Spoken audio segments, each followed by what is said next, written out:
Do you think Nigeria is always associated with fraud? I think it's an unfortunate sequence of accidents that makes it such that Nigeria is viewed as a jurisdiction that is specially linked to fraud.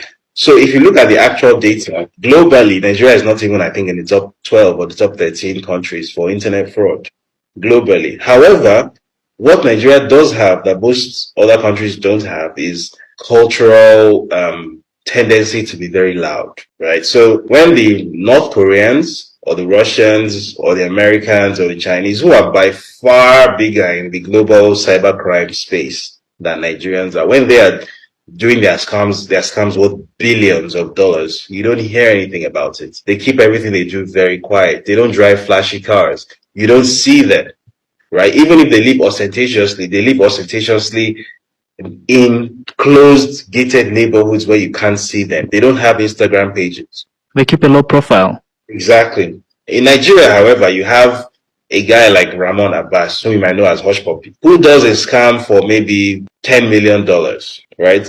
Which, I mean, in personal terms, $10 million is a lot of money. But in global terms, it's absolutely nothing. It's a drop in the bucket. But with that $10 million, he buys a Rolls Royce Phantom. He buys a luxury mansion in Dubai. He lives this huge, like, ostentatious Instagram lifestyle until people inevitably start to ask, what does this person do for a living? And then inevitably the answer that comes back is this person is into cybercrime. So when you have 100, 200, 300, 1,000, 2,000 such people who have similar backstories and they're all Nigerians, then obviously what then tends to happen is people now start to associate Nigeria with fraud, with cybercrime. Meanwhile, in actual financial terms, Nigerians are a drop in the bucket. But because culturally, Nigeria is very different to most other African countries in terms of just our sheer loudness. We have very, very, very loud people. I don't think there's any Nigerian you will meet on earth that will deny it. We have very loud people. Culturally, we're not very humble people. We can be quite aggressive, can be quite overbearing, can be quite domineering. We always like to have our point of view heard.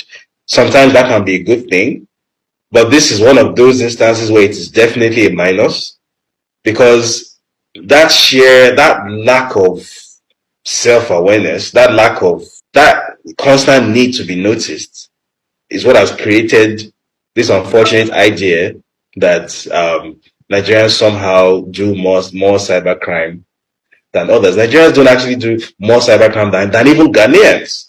But again, it's just that thing of who makes the most noise, who